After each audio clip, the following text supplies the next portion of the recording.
Hello dear students, स्वागत है आप सभी का विश्वास कैरियर इंस्टीट्यूट के ऑनलाइन प्लेटफॉर्म पर।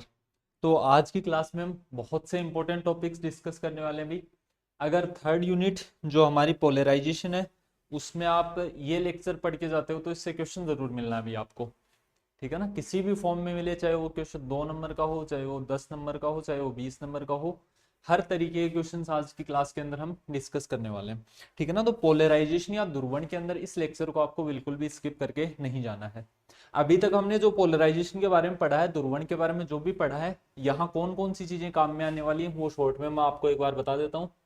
हम डबल रिफ्रैक्शन या द्वि अपवर्तन पढ़ चुके हैं। अब ये एक लेंदी क्वेश्चन बनता है कि हाइगेन सिद्धांत की सहायता से द्वि अपवर्तन सिद्धांत को समझाइए। किसको समझाना है? डबल रिफ्रैक्शन को समझाना है। किसके हेल्प से? हाइगेन के सिद्धांत की सहायता से। हाइगेन्स प्रिंसिपल क्या था? तो देखो, सबसे पहले हाइगेन ने सिद्धांत दिया था किसके बारे में? वेव फ्रंट या तरंगाग्र के बारे में। वेव फ्रंट का जो सिद्धांत था या जो वेव थ्योरी थी वो आई कहां से थी? हाइगेन्स प्रिंसिपल से आई थी ना। वो क्या कहता था कि माध्यम का प्रत्येक कण किसकी तरह कार्य करता है? सेकेंडरी सोर्स की तरह काम करता है, द्वितीयक स्रोत की तरह काम करता है। पहली चीज तो वो थी। अच्छा, इनका जो एक लोकस होता था, एक बिंदुपत होता था एक ही कला में कंपन करने वाले कणों का, उसको क्या बोलते थे? उसको बोलते थे हम वेव फ्रंट या तरंगाग्र। तो प्रत्येक कण क्या बनाता था? एक नया वेव फ्रंट बनाता था या नहीं बनाता था भी? हर पॉइंट क्या करता था? एक नए वेव फ्रंट की फॉर्मेशन करता था। इस तरीके से गोलाकार तरंगाग्र या स्फेरिकल वेव फ्रंट्स की फॉर्मेशन होती थी। ये किसने कहा था? हाइगेन के सिद्धांत ने। इसको पोलराइजेशन से किस तरीके से जोड़ा गया है, पोलराइजेशन में इस चीज का कहां यूज है, वो स्टडी करना है। दूसरी बात, पोलराइजेशन ध्रुवण होता क्या था? तो पोलराइजेशन का मतलब है कि अलग अलग दिशाओं में कंपन करने वाले प्रकाश को एक दिशा में बंद कर देना। उसके जो वाइब्रेशन है, जो कंपन है, उनको एक ही दिशा में बाउंड करने को ही हम क्या बोलते हैं? पोलराइजेशन बोलते हैं। अनपोलराइज्ड लाइट को व्यक्त करने का तरीका बहुत बार बता चुका हूं मैं आपको। अनपोलराइज्ड लाइट, अध्रुवित प्रकाश को इस तरीके से व्यक्त किया जाता है। इसमें वाइब्रेशन कितने टाइप से हो रहे हैं? 2 टाइप से। एक तो कौन सा है? बोर्ड के प्लेन में, और एक बोर्ड के परपेंडिकुलर प्लेन में। मतलब एक तो बोर्ड के तल में कंपन हो रहे हैं और एक बोर्ड के तल के अभिलंबवत कंपन हो रहे हैं। ये 2 वाइब्रेशन हो रहे हैं। इन्हीं का हम क्या किया करते थे? पोलराइजेशन या ध्रुवण। कौन से मेथड की हेल्प से? तो यहां हमें कौन सी की बात करनी है? डबल रिफ्रैक्शन या द्वि अपवर्तन। डबल रिफ्रैक्शन के अंदर क्या होता था? एक स्पेशल टाइप ऑफ क्रिस्टल होता था, एक विशेष प्रकार का क्या होता था हमारे पास? क्रिस्टल होता था, जैसे कि कैल्साइट होता था, क्वार्ट्ज होता था। 2 एग्जांपल्स याद रखो, काफी अभी। इनसे क्या होता था? तो इसके अंदर देखो, नाम से पता चला, द्वि अपवर्तन डबल रिफ्रैक्शन मतलब जो प्रकाश किरण आती थी, जो लाइट रे इंसिडेंट होती, वो कितने पार्ट्स के अंदर बंट जाती? अनपोलराइज लाइट ही आएगी, सॉरी, ध्रुवण पोलराइजेशन करवाना तो ये 2 पार्ट में बंट जाती थी। एक को हम क्या बोलते थे? एक्स्ट्रा ऑर्डिनरी रे, और एक को क्या बोला करते थे हम? Ordinary ray. साधारण किरण और असाधारण किरण, यही हुआ करता था द्वि अपवर्तन का सिद्धांत। साधारण किरण अपवर्तन के नियमों का पालन करती है, असाधारण किरण अपवर्तन के नियमों का पालन नहीं करती भी। इतनी ये सारी चीजें हम पढ़ चुके हैं भी। अब बात आती है कि हाइगेन के सिद्धांत इससे किस तरीके से जुड़ता है। तो ये दोनों प्रकाश किरणें आपको याद रखनी है, कौन कौन सी? ऑर्डिनरी और एक्स्ट्रा ऑर्डिनरी रे। ठीक है ना, साधारण किरण और असाधारण किरण। पहली बात तो दोनों का वेग समान नहीं होता है, दोनों की वेलोसिटी क्या नहीं होती है? सेम नहीं होती, अलग अलग वेलोसिटी होती है। दूसरी चीज, एक ऑप्टिकल एक्सिस हुआ करती थी। लास्ट क्लास में हमने बात भी की थी, नहीं याद है तो अभी मैं दोबारा बता देता हूँ भी। प्रकाशिक अक्ष या ऑप्टिकल एक्सिस प्रेजेंट होती है ऐसे हर क्रिस्टल के अंदर। उस ऑप्टिकल एक्सिस या उस प्रकाशिक अक्ष के ऊपर क्या होता है? अगर उसके अलोंग लाइट को इंसिडेंट किया गया तो फिर वो 2 में डिवाइड नहीं होगी, फिर उसका ओ रे या ई रे के अंदर डिवीजन नहीं होगा, फिर वो एक ही लाइट रे जाएगी। तो द्वि अपवर्तन हमेशा होता है, कब नहीं होता? ऑप्टिकल एक्सिस पर नहीं होता। ऑप्टिकल एक्सिस के लिए, प्रकाशिक अक्ष के लिए ऑर्डिनरी रे और एक्स्ट्रा ऑर्डिनरी रे, मतलब साधारण किरण और असाधारण किरण दोनों ही कैसा बिहेवियर शो करती हैं? सेम बिहेवियर शो करती हैं। ठीक है, इतनी बातें क्लियर हुई या नहीं हुई भी? अगर पहले की चीजें आपने पढ़ी हैं, पहले के लेक्चर्स आपने देखे हैं, तो ये चीजें क्लियर होंगी भी आपको। पहले से नहीं थी तो मैंने आपको एक बार समराइज वे में या शॉर्ट वे में इन सारी चीजों के बारे में बता दिया है। अब बात करते हैं हाइगेन्स थ्योरी ऑफ डबल रिफ्रैक्शन किस पर बेस्ड है। कुछ पोस्टुलेट्स हैं, कुछ अभिकल्पनाएं हैं, या कुछ अवधारणाएं थी हाइगेन की। जैसे हाइगेन का प्रथम सिद्धांत आया था, उसमें भी कुछ पोस्टुलेट, कुछ अवधारणाएं हुआ करती थी। वैसे ही कुछ अवधारणाएं यहाँ है। तो देखना, फर्स्ट पोस्टुलेट की बात करते हैं। पहली अवधारणा या पहली अभिकल्पना क्या थी? तो फर्स्ट पोस्टुलेट था for unpolarised light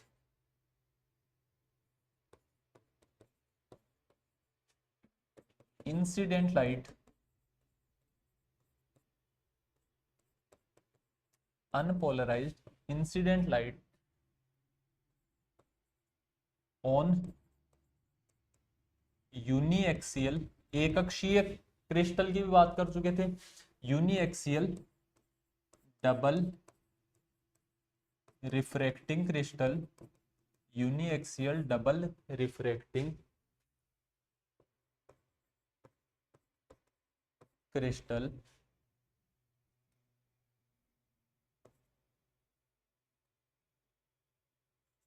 the incident wavefront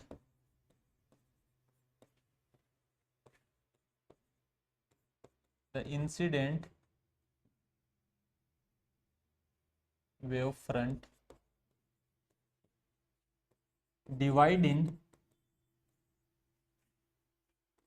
in two secondary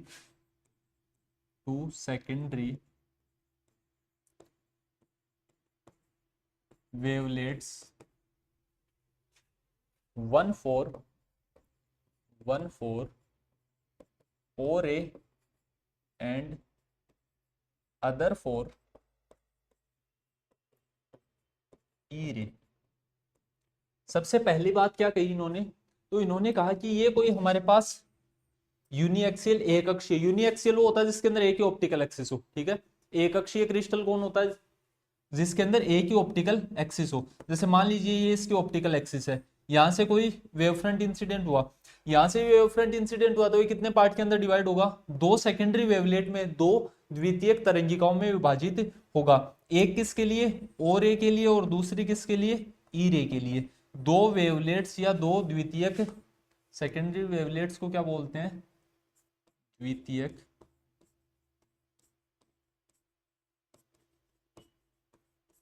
तरंग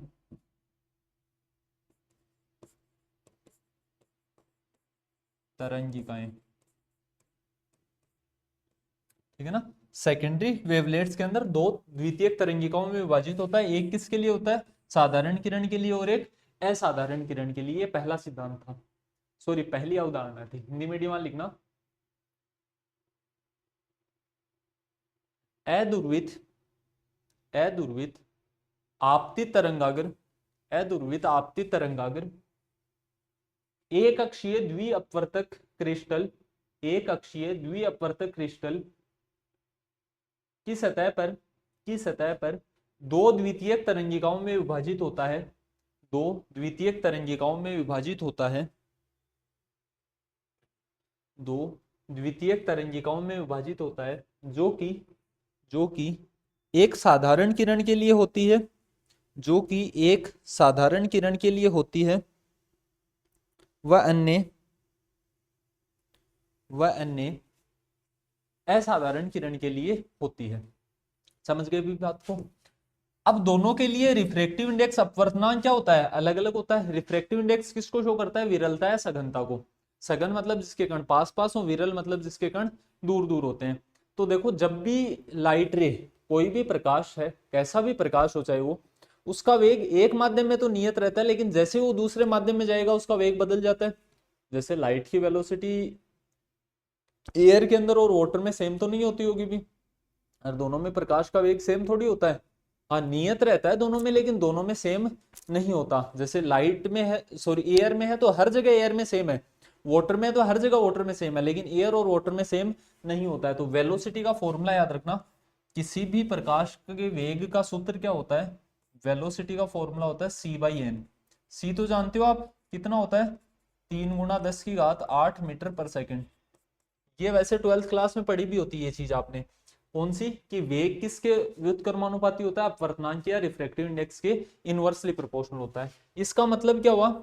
इसका मतलब यह है कि ऑर्डिनरी रे और एक्स्ट्रा ऑर्डिनरी रे, मतलब साधारण किरण और असाधारण किरण के लिए अपवर्तनांक सेम नहीं होता, रिफ्रैक्टिव इंडेक्स सेम नहीं होती ना। ये सेम नहीं होता तो वेलोसिटी भी सेम नहीं होगी, वेग भी समान नहीं होगा। तो देखना वेलोसिटी ऑफ ऑर्डिनरी रे कैसे रिप्रेजेंट कर सकते हैं, V naught is equal to C by mu naught लिख दूं क्या मैं इसको, ऐसा लिख सकते हैं ना। देखो एन की जगह और क्या लिखा जा सकता है, एन और म्यू एक ही बात होती है, ठीक है ना, refractive index. Velocity of ordinary रे इज कांस्टेंट या is same in all directions so its wavefront spreads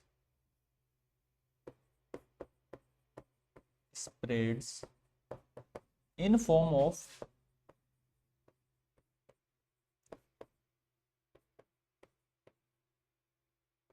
spherical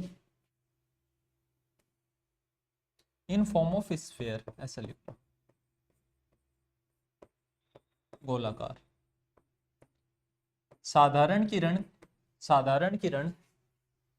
सभी दिशाओं में समान वेग से फैलती है, साधारण किरण सभी दिशाओं में समान वेग से फैलती है, अतः अतः इसके लिए तरंगागर का रूप गोलाकार होता है, अतः इसके लिए तरंगागर का रूप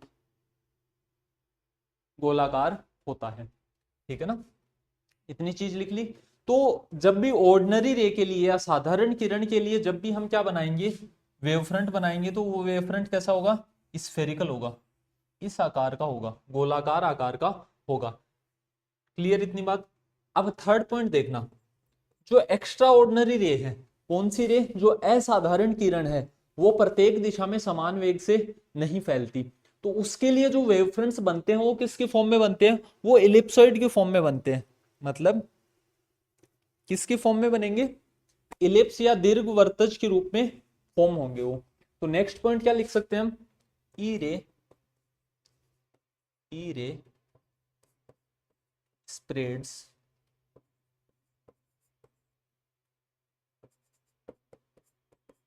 with a velocity that varies in all directions so its wavefront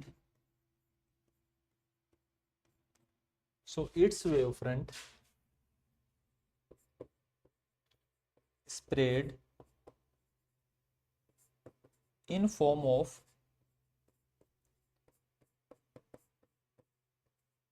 ellipsoid, दीर्घवृत्तज।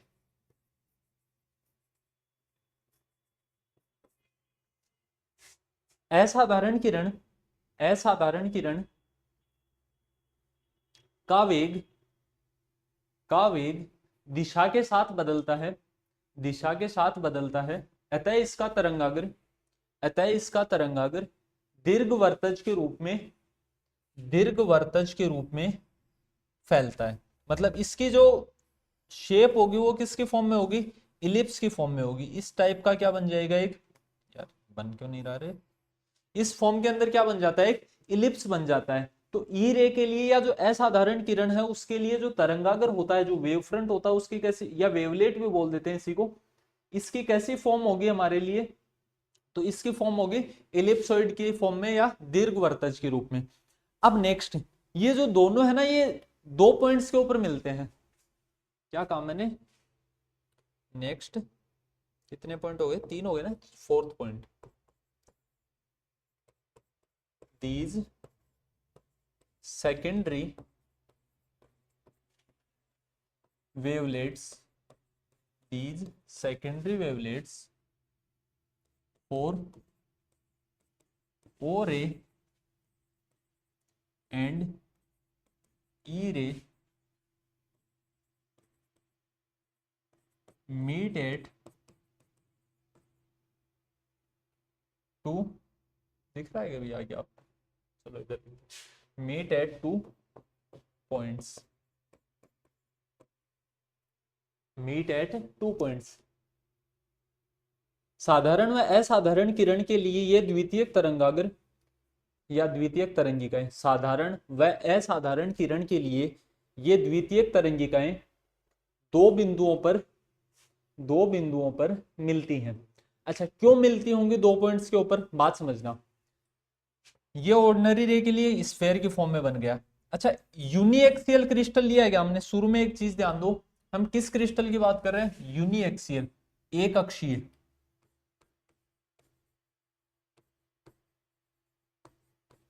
मतलब इसके अंदर ऑप्टिकल एक्सिस कितनी है, प्रकाशिक अक्ष कितनी है, एक है। ऑप्टिकल एक्सिस कौन होती है, अरे प्रकाशिक अक्ष किसको बोलेंगे भी, जिसके अलोंग या जिसके सापेक्ष दोनों रेस का क्या हो, वेलोसिटी सेम हो। अब ये देखो, या तो इस फॉर्म में बन सकता है इलिप्स, या फिर ये स्फेयर और जो इलिप्स है वो इस फॉर्म में बन सकता है। हमने कहा है कि यार ये दो पॉइंट के ऊपर मिलेंगे, इस कंडीशन में भी इन दो पॉइंट्स के ऊपर मिल रहे हैं, इस कंडीशन में भी ये दो पॉइंट पर मिल रहे हैं। ये स्फेयर जो बन रहा है वो ओ रे के लिए बन रहा है, ठीक है ना। गोलाकार रूप जो है वो किसके लिए है, ओ रे के लिए, और जो दीर्घ वर्ताकार जो इलिप्स है वो किसके लिए है, ई रे के लिए, असाधारण किरण के लिए। अब बात समझो, हमने कहा दो पॉइंट के ऊपर मिलता है। अब इन दोनों पॉइंट को मिलाने वाली ये जो लाइन है यही ऑप्टिक एक्सिस है क्या, ये जो इन दोनों को मिला रही है इसी को क्या बोलते हैं हम, ऑप्टिक एक्सिस। क्लियर है क्या इतनी बात। ऑप्टिकल एक्सिस या प्रकाशिक अक्ष अभी हम बात कर भी चुके हैं वैसे इसके बारे में, काफी बात कर ली हमने। ऑप्टिकल एक्सिस कौन होती है, जिसके लिए दोनों की वेलोसिटी सेम रहे, मतलब दोनों का जो वेग है वो समान रहेगा एक एक्सिस के अलोंग। उस एक्सिस को क्या बोलते हैं हम, उस एक्सिस को बोलते हैं ऑप्टिकल एक्सिस, प्रकाशिक अक्ष। तो यहां तो इनकी वेलोसिटी सेम है ना, तो यहां तो ये दोनों वेवफ्रंट मिलेंगे। तो हमने यही बात लिखी है ना, दी secondary wavelets for O ray and ई रे मेट एट 2 पॉइंट्स, दो बिंदुओं पर मिलते हैं। यहां से एक बात और कह सकता हूं क्या मैं, the line joining these points represent optic axis। इन बिंदुओं को मिलाने वाली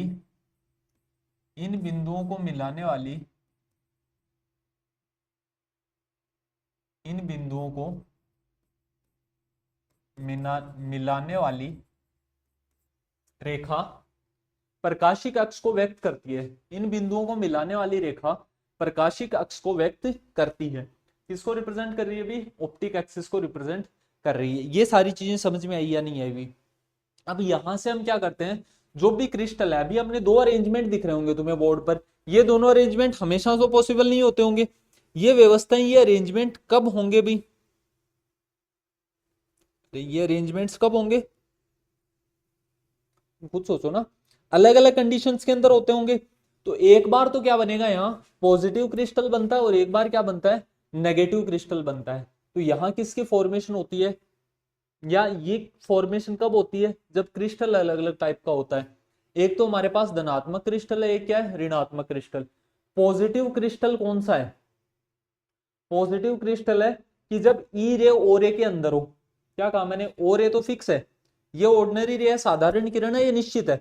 जब एक्स्ट्रा ऑर्डिनरी के अंदर है तो वो क्या है, पॉजिटिव। और अगर उससे बाहर है तो वो क्या है, एक्स्ट्रा ऑर्डिनरी है या असाधारण है। क्लियर हुई या नहीं हुई इतनी बात। ये दोनों डायग्राम भी इसी बात को रिप्रेजेंट कर रहे हैं या नहीं कर रहे हैं, अभी इसी बात को रिप्रेजेंट कर रहे हैं ना। तो दो पॉइंट के ऊपर टच करेंगे, ये दोनों ही पॉइंट की जिस लाइन, जो इन लाइन इन दोनों को मिला रही होगी उसको क्या बोलेंगे, इसको क्या बोलेंगे भी, ऑप्टिक एक्सिस। यहां से एक बात और समझ में आ गई, अगर ओ रे ई रे के इलिप्सॉइड के अंदर है तो ये कैसा क्रिस्टल है, नेगेटिव क्रिस्टल। अगर ओ रे ई रे से बाहर है तो वो कैसा क्रिस्टल है, पॉजिटिव क्रिस्टल। समझ गए इतनी बात। तो यहीं से हम नेक्स्ट पोस्टुलेट बना लेंगे, फिफ्थ पॉइंट लिखना, इफ ओ रे वेव फ्रंट इफ और ए वेव फ्रंट, ये समझनी थी रे बात, लिखने में कुछ मुश्किल नहीं है, ठीक है ना, लिखना बड़ा आसान होता है। इफ और ए वेव फ्रंट इज आउटसाइड, या इनसाइड लिख लेते हैं, चलो, इज इनसाइड ई रे क्रिस्टल, ई रे वेव फ्रंट, सॉरी, ई रे wave front, then the type of crystal, then the crystal, ऐसा ही लिख लो, then the crystal is called क्या बोलेंगे, नेगेटिव क्रिस्टल। मैंने एक टेबल भी बना रखी है आपके लिए इनकी, नेगेटिव क्रिस्टल, ठीक है ना। इस स्थिति में क्या बोलते हैं इसको, ऋणात्मक क्रिस्टल बोलते हैं। नेक्स्ट 6th पॉइंट, इफ और ए वेव फ्रंट इज आउटसाइड ई रे वेव फ्रंट,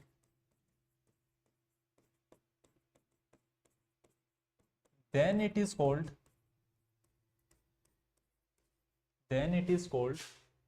positive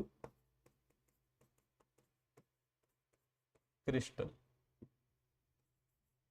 एग्जाम में पूछ सकता है नेगेटिव क्रिस्टल और पॉजिटिव क्रिस्टल को डिफरेंशिएट करो, ठीक है, ऋणात्मक क्रिस्टल और धनात्मक क्रिस्टल को अंतर स्पष्ट करो। पहली बात तो नेगेटिव क्रिस्टल और पॉजिटिव क्रिस्टल, इसका कंसेप्ट किसने दिया, तो इसका कंसेप्ट हमारे पास आया हाइगेन से। हिंदी मीडियम वाले इस पॉइंट को तो लिख चुके होगा ना, यदि साधारण किरण का तरंगाग्र असाधारण किरण के तरंगाग्र के अंदर है तो क्रिस्टल को ऋणात्मक क्रिस्टल कहा जाता है। यहाँ लिखना, यदि साधारण किरण का तरंगाग्र असाधारण किरण के तरंगाग्र के बाहर है तो एककशीय क्रिस्टल को धनात्मक क्रिस्टल कहा जाता है। क्लियर है इतनी बात, लिख लेना ये दोनों बातें।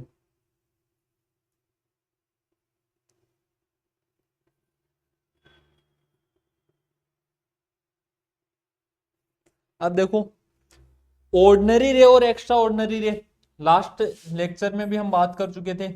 ये अगर अनपोलराइज्ड लाइट आ रही है, ये अगर क्या आ रहा है हमारे पास अध्रुवित प्रकाश, तो यहां ये ई रे हुआ करती थी और ये कौन होती थी, ऑर्डिनरी रे।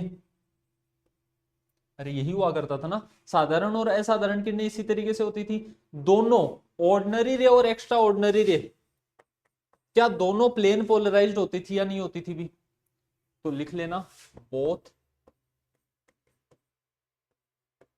ओ रे एंड ई रे आर प्लेन पोलराइज्ड। साधारण किरण व असाधारण किरण दोनों, साधारण किरण व असाधारण किरण दोनों समतल ध्रुवित होती हैं, समतल ध्रुवित होती हैं। अच्छा, एक चीज और बोल सकते हैं, इनके प्लेन ऑफ वाइब्रेशन, इनके जो कंपन के तल हैं, देखो ये इस तरीके से वाइब्रेट कर रही है इस प्लेन के अंदर, और ऑर्डिनरी रे ऐसे वाइब्रेट कर रही है। दोनों के जो तल है, एक का तल ये है, एक का तल ये है क्या, अरे कंपन के तल ऐसे ही है ना, एक का प्लेन ये है, दूसरी का प्लेन ये, एक ऐसे जा रही है और एक ऐसे जा रही है, तो दोनों का प्लेन यही हुआ या नहीं हुआ, दोनों के तल क्या है, एक दूसरे के परपेंडिकुलर। तो यहां से नेक्स्ट इसी में लिख देते हैं नेक्स्ट पॉइंट, तो क्या बना इनका, are plane polarized and their plane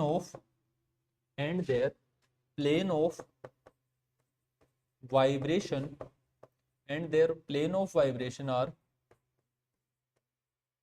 perpendicular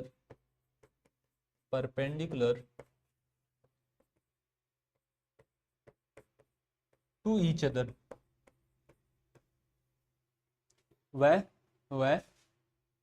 इनके कंपन के तल एक दूसरे के अभिलंबवत होते हैं, वह इनके कंपन के तल एक दूसरे के अभिलंबवत होते हैं। क्लियर हुए या नहीं हुए भाई ये पॉइंट्स? अरे सारे पॉइंट्स से आसान है ना। अब नेक्स्ट देखना, एक टेबल बनी हुई है हमारे पास, ये किस किस के बीच में डिफरेंस है दिख रहा है क्या भी आप सभी को? ये किस किस के बीच में डिफरेंस है अभी?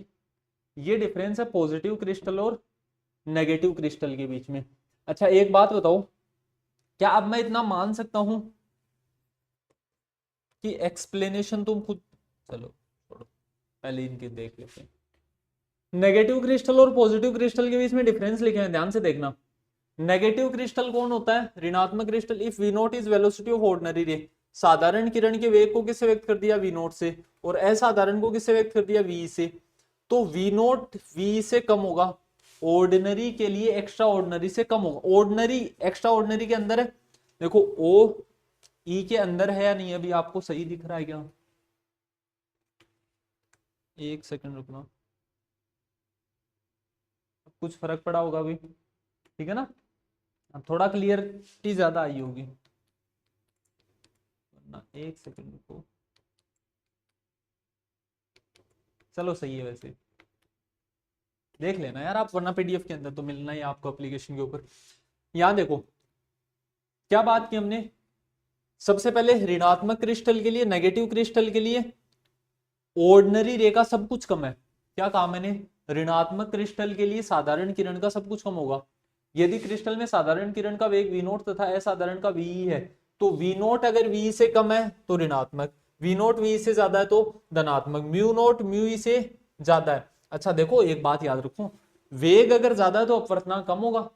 अरे वेलोसिटी अगर ज्यादा है तो रिफ्रैक्टिव इंडेक्स कम होगी, और रिफ्रैक्टिव इंडेक्स ज्यादा है तो वेलोसिटी कम होगी। अभी मैंने एक संबंध लिखवा दिया पहले पेज पे के ऊपर, ये एक रिलेशन लिखा है, इसीलिए लिखा गया हमने v is equal to C by N या सी बाई म्यू। जिसका म्यू ज्यादा उसका वेग कम, और जिसका वेग ज्यादा उसका म्यू कम।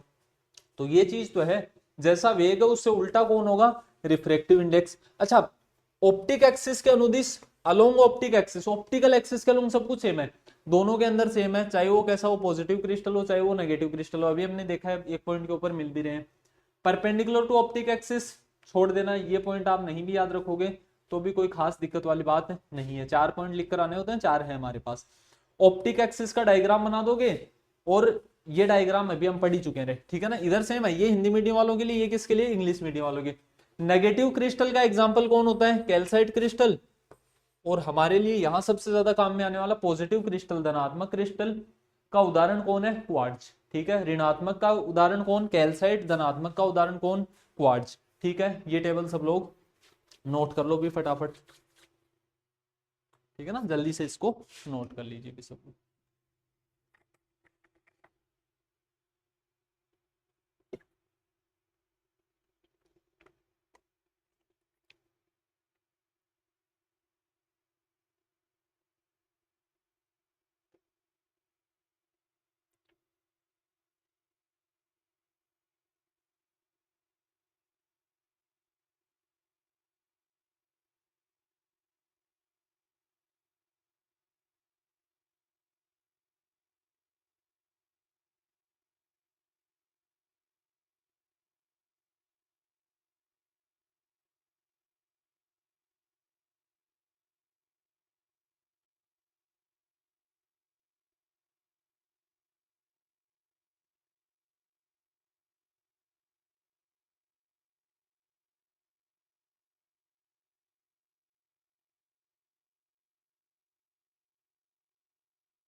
लिख लिया होगा भी। अब चलते हैं आगे। अब बात किसकी करने वाले हम? एक्सप्लेनेशन या व्याख्या की। अब सर अभी तक तो हमने केवल किसकी बात की? पोस्टुलेट्स की, अभिकल्पनाओं की बात की हमने, या अवधारणाओं की बात की है। अब हम किसके बारे में डिस्कस करने वाले हैं? तो अब हम डिस्कस करते हैं कि डबल रिफ्रैक्शन होगा तो वो कैसे होगा, द्वि अपवर्तन को हाइगेन के सिद्धांत ने कैसे समझाया। तो अब हम थोड़ी सी ब्राइटनेस बढ़ा लेते हैं।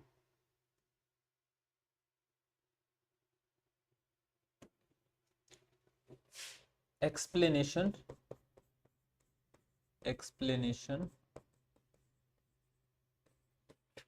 Of double refraction.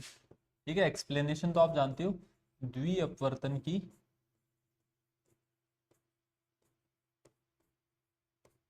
व्याख्या। किसके अकॉर्डिंग? हाइगेन्स एक्सप्लेनेशन, और लिख लो चलो।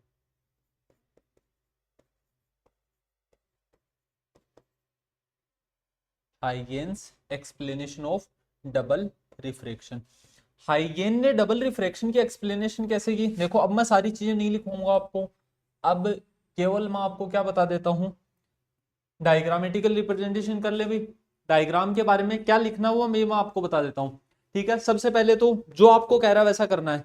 एग्जाम में जैसे आपको कहा कि कुछ भी मान लो, तो आपको कुछ भी मान लेना है। जैसे मानना, we have assumed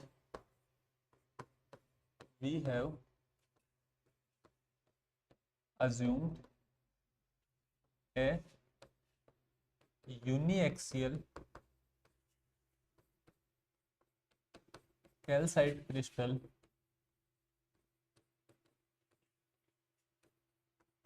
whose optic axis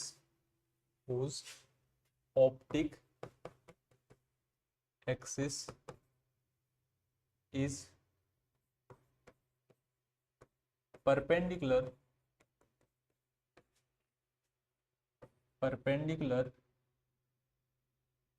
as shown in the figure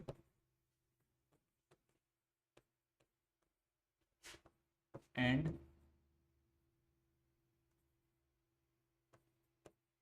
wavefront is incident oblique, तिर्यक बोलते हैं ना ओब्लिक को। ठीक है, कोई ये केस आपको समझा देना है। अच्छा, बात करते हैं कैल्साइट की। कैल्साइट के बारे में अभी हम पढ़ चुके हैं। कैल्साइट क्या होता है? नेगेटिव क्रिस्टल होता है। नेगेटिव क्रिस्टल मतलब ओ रे का जो वेवफ्रंट है वो ई रे के वेवफ्रंट के अंदर होगा। अब हमने यहां पर क्या कहा? हमने कहा कि हमने एक कैल्साइट यूनिएक्सियल क्रिस्टल अज्यूम कर लिया है। ठीक है, ये क्या है हमारे पास? यहां पर कौन है? कैल्साइट। ये कैसा होता है? नेगेटिव क्रिस्टल होता है। ठीक है ना, ऋणात्मक क्रिस्टल होगा। अब आप कहोगे सर पॉजिटिव क्रिस्टल होता, धनात्मक क्रिस्टल होता, तो उसके लिए क्या करते हैं? कुछ नहीं करते, यहां तक का काम सेम है। कैसा? ये यूनिएक्सियल है। इसके लिए हमने जो ऑप्टिक एक्सिस है वो कैसी मानी है? परपेंडिकुलर। तो क्या ये इसकी ऑप्टिक एक्सिस है क्या?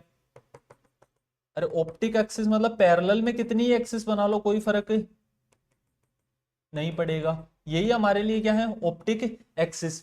अब हम बात करते हैं कि एक वेवफ्रंट इंसिडेंट करवाया गया, एक तरंगागर आपतित करवा रहे हैं हम उस वेव, कैसा वेवफ्रंट इंसिडेंट करवा रहे हैं?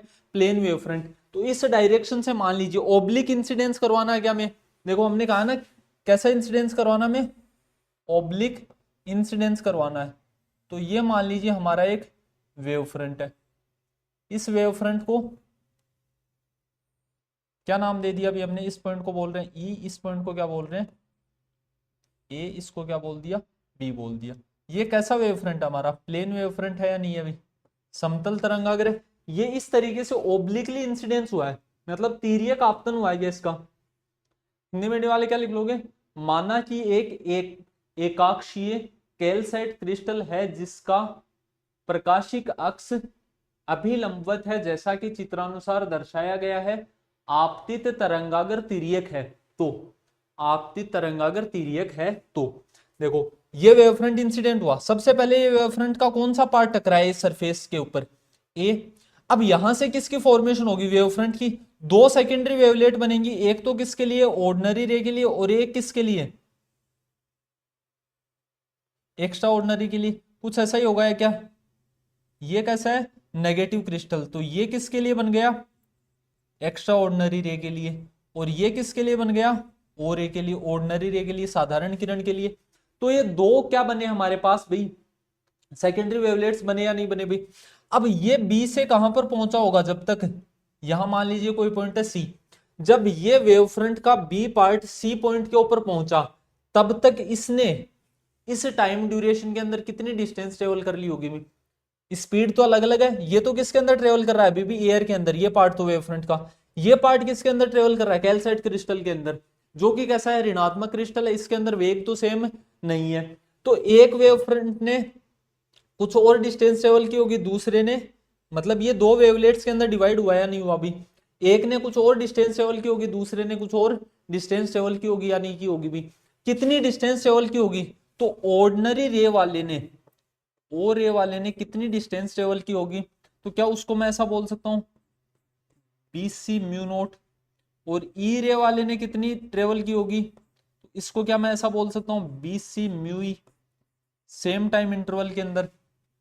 अच्छा, किसके लिए रिफ्रैक्टिव इंडेक्स ज्यादा होता है, रिफ्रैक्टिव इंडेक्स देखो अपवर्तनांक किसके लिए ज्यादा होता है अभी, आ गया अभी, नेगेटिव क्रिस्टल की बात करें, नेगेटिव क्रिस्टल में म्यू नोट म्यू ई से ज्यादा होता है, तो म्यू नोट क्या है, म्यू ई से ज्यादा, किसके लिए, ऋणात्मक क्रिस्टल के अंदर म्यू नोट की वैल्यू ज्यादा होती है, किससे, म्यू ई से। तो म्यू नोट वाला ज्यादा डिस्टेंस ट्रेवल कर गया होगा, मतलब एक वेव फ्रंट ऐसा बना और एक वेव फ्रंट ऐसा बना, ऐसा ही कुछ हुआ होगा या नहीं हुआ होगा अभी। तो ये किसके फॉर्म में प्रोपेगेट होगा, दो वेव फ्रंट्स के फॉर्म में प्रोपेगेट होगा या नहीं होगा अभी। एक लाइट रे, ये कौन सी है, ये ऑर्डिनरी रे वाली लाइट रे है जो रिफ्रैक्शन के लॉज को फॉलो करती है, ये कौन सी है, ई रे है। दोनों ही कैसी होती हैं, पोलराइज्ड होती हैं, लेकिन दोनों के लिए क्या अलग अलग आया होगा अभी हमारे पास, वेव फ्रंट्स जो प्रोपगेट करेंगे, जो तरंगागर प्रोपगेट करेंगे, वो सेपरेटली आएंगे या नहीं आएंगे भी। ये मान लीजिए किसका वेव फ्रंट आ गया हमारे पास, ई रे का, ये किसका है, एक्स्ट्रा ऑर्डिनरी का, कुछ ऐसा ही होगा। एक्स्ट्रा ऑर्डिनरी को हम इस तरीके से रिप्रेजेंट कर दें, ये प्लेन पोलराइज्ड है, समतल ध्रुवित है, दोनों ही कैसी होंगी, प्लेन पोलराइज्ड होंगी या नहीं होंगी, ये दोनों ही कैसी होंगी, समतल ध्रुवित होंगी। ये ई रे वाला मतलब कौन सा, ई रे वाला तो वैसा का वैसा चला गया, ओ रे वाला कुछ इस तरीके से चला जाएगा क्या, ये कौन सा वेव फ्रंट जा रहा है अभी इधर, सेम चलाओ यार इसको थोड़ा सा,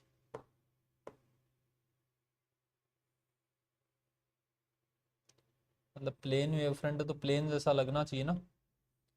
ये कौन चला गया, दिख तो रहा है क्या आपको ये ब्लू वाला, या नहीं दिख रहा, थोड़ा थोड़ा दिख रहा होगा भाई, या किसी और से बनाए, कौन सा दिख जाएगा, ये दिख जाना चाहिए अब।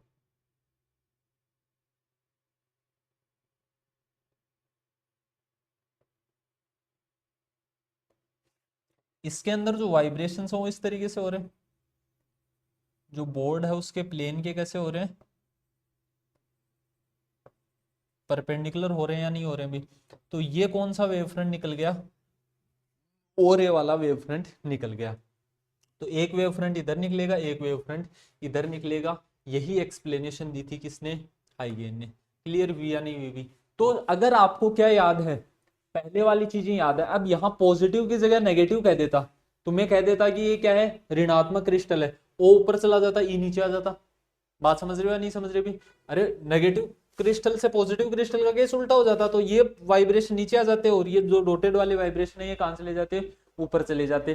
तुम्हें कहता ऐसा कैसा आ रहा है, तो ऐसा कैसा आ रहा है, तो ऐसा कैसा चले जाते दोनों, क्योंकि ऑप्टिक एक्सिस के अलोंग अगर तुम्हें यही कह देना ओब्लिक इंसिडेंस, तिर्यक आपतन की जगह तुम्हें क्या कह दे, नॉर्मल इंसिडेंस है, अभिलंबित आपतन है, तो वो वैसे का वैसा चले जाएंगे भी वो वेव फ्रंट, ठीक है ना, उनके अंदर कोई वेरिएशन नहीं आएगा, क्योंकि ऑप्टिकल एक्सिस प्रकाशिक एक्स होती क्या है, सोचो ऐसा इंसिडेंस होता, ये वेव फ्रंट इंसिडेंट होता ए बी, तो क्या होता, ये ऐसा कैसा चला जाता, ठीक है ना। अगर ये इंसिडेंट इस तरीके से होता तो ये ऐसा कैसा चला जाता, इसके अंदर कोई दिमाग लगाने की जरूरत ही नहीं है अभी तुम्हें, ठीक है ना। अगर इस तरीके से तुम्हें नॉर्मल इंसिडेंस करवाए, ये क्या है, ये नॉर्मल इंसिडेंस, ठीक है ना, इसके अंदर भी वही चीजें होंगी, लेकिन इस बार चलना कहां पर है हमें, इस बार चलना ऑप्टिकल एक्सिस में है, ठीक है ना। इस बार चलना ही कहां पर है, प्रकाशिक अक्ष के अंदर चलना है। तो इस तरीके से हाइगेन ने समझाया था किसको, डबल रिफ्रैक्शन को, किसकी हेल्प से, वेव फ्रंट की हेल्प से, तरंगाग्र की सहायता से। अब इसके अंदर देखो लिखना क्या है, नीचे लैंग्वेज लिख कर आनी है। तो लैंग्वेज के अंदर क्या लिखोगे, मैं बोल के बता रहा हूं, अभी लिख लेना सब लोग भी। लैंग्वेज के अंदर क्या लिखोगे, a plane wave front A B is incident on negative calcite crystal. एक समतल तरंगाग्र ए बी ऋणात्मक कैल्साइट क्रिस्टल पर आपतित होता है। फिर लिखना, first point A reaches the surface, सर्वप्रथम बिंदु ए या सतह के बिंदु ए पर तरंगाग्र पहुंचता है। सर्वप्रथम सतह के बिंदु ए पर तरंगाग्र पहुंचता है, जिसके लिए जिसके लिए दो जिसके लिए जिस पर, ऐसा लिख लो, जिस पर दो तरंगिकाओं का निर्माण होता है जो कि ओ रे व ई रे के लिए होती हैं। दो द्वितीयक तरंगिकाओं का निर्माण होता है जो कि ओ रे व ई रे के लिए होती हैं। Two secondary wavelets are obtained for O ray and ई रे एज शोन इन डायग्राम, जैसा चित्रानुसार दर्शाया गया, ये लिख लेना भी। फिर लिखना, in the time duration B part reaches point C at in the time duration या at the time duration B part reaches point C, the secondary wavelet the secondary wavelet travels the secondary wavelet travels, लिख लेना ना सब लोग, the secondary wavelet travels B C mu naught and B C mu E distance respectively for O ray and ई रे। जो हमने बात बताई है वही लिखी है रे, ठीक है ना। जिनको लैंग्वेज लिखने में प्रॉब्लम होती है तो मैं बता रहा हूँ भी, बाकी लैंग्वेज कुछ खास नहीं होती है, बहुत बार मैंने कह दिया। कुछ खास इन द सेंस कि रटने नहीं बैठना है उसका, एग्जाम में लिख कर जरूर आना है, ठीक है ना। एग्जाम में लैंग्वेज लिखते हो तो ऐसा नहीं है कि लैंग्वेज के नंबर मिल रहे हैं तुम्हें, नंबर इसी चीज के मिल रहे हैं, यही काम करने के तुम्हें नंबर मिल रहे हैं। लेकिन लैंग्वेज से बेनिफिट क्या होता है, लैंग्वेज लिख रहे हो इसका मतलब तुम्हें आता है। डायग्राम तो तुम इधर उधर से देखकर भी बना सकते हो ना, भी करना नहीं होता है वैसे एग्जाम में, ऐसा करते ही हो लेकिन तुम लोग, है ना। समझदार तो हो ही इतने, नहीं करनी चाहिए ऐसी चीजें, पढ़कर जाओ ना यार, पास वाले को तुमसे ज्यादा थोड़ी आ रहा है, ठीक है। आराम से नॉर्मल नॉर्मल चीजें बीएससी के अंदर इतना पढ़कर जाओ, सफिशियंट है ये। अब तुम्हें ऐसा लग रहा होगा कि सर हमारे समझ में नहीं आ रहा, अरे भाई समझ में नहीं आ रहा, इसके बहुत से कारण हो सकते हैं। अब एक स्टूडेंट है जिसने इससे पहले के 5 लेक्चर देखे हैं, दूसरा कोई स्टूडेंट है जो इसी लेक्चर को आके देख रहा है, तो समझने में थोड़ी बहुत दिक्कत हो सकती है। जितनी चीजें समझाई जा रही हैं, जो पॉइंट्स पर फोकस किया जा रहा है, मेनली उन पॉइंट्स के ऊपर फोकस करो। हो सकता है आप किसी और फील्ड की तैयारी कर रहे होंगे, किसी और चीज की तैयारी कर रहे हैं, फिजिक्स समझने में, केमिस्ट्री समझने में दिक्कत होती होगी।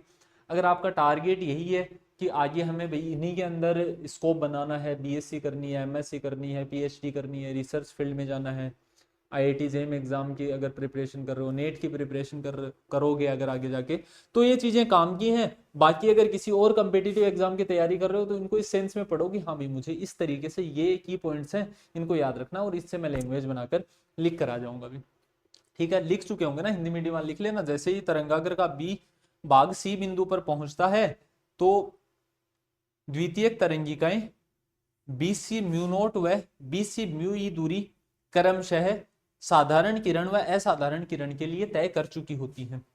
अतः अतः अपवर्तित तरंगाग्रों को निम्न प्रकार से व्यक्त किया जा सकता है। Hence refracted wave fronts can be represented as follows या एज अबव। जहां भी आपने ऊपर डायग्राम बनाया तो एज अबव लिख लेना, नीचे डायग्राम बनाया तो एज फॉलोज लिख देना, फिर ये डायग्राम बना देना।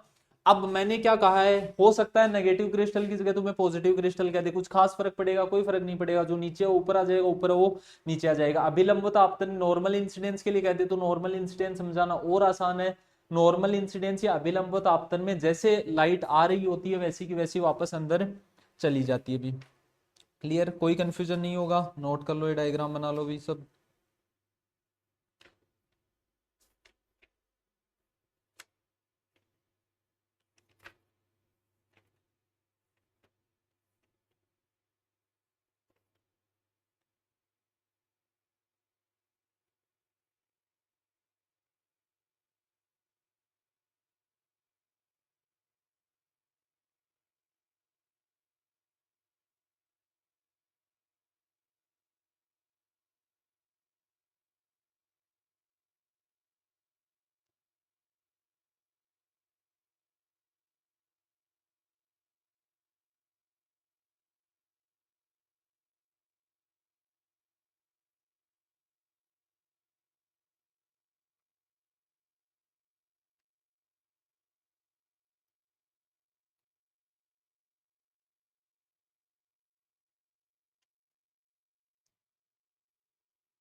बना लिया अभी। अच्छा, ये बातें ऐसे नहीं लिख कर आनी है, ठीक है ना, ये लैंग्वेज के अंदर ही लिखनी है। यहाँ मैंने अलग से हाईलाइट करके लिखी है तुम्हारे लिए, कि तुम्हारे ये चीजें क्या हो सके, समझ में आ सके, ठीक है ना।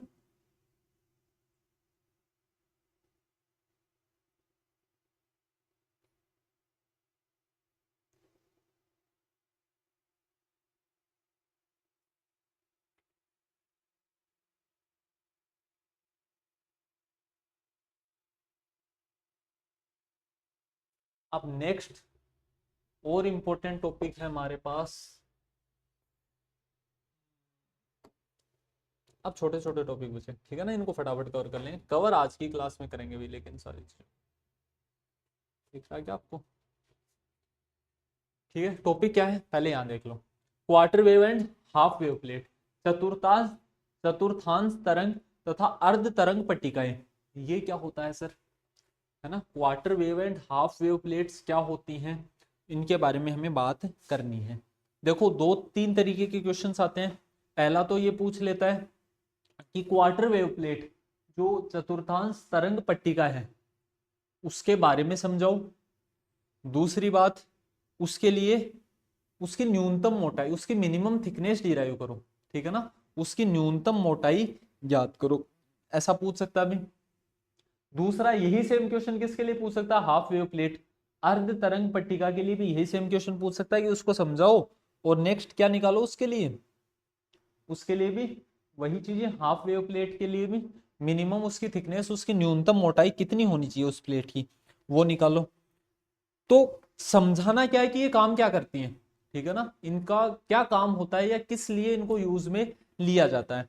तो पहली बात तो ये देखो, क्या होता है, डबल रिफ्रैक्टिंग सरफेस पढ़ रहे हैं हम, द्विअपवर्तक सतह पढ़ रहे हैं, अलग अलग क्रिस्टल्स हैं हमारे पास, स्केलसाइट हो गया, क्वार्ट्ज हो गया, मेन यही है, इसके अलावा टूरमलिन भी पढ़ा था अभी हमने।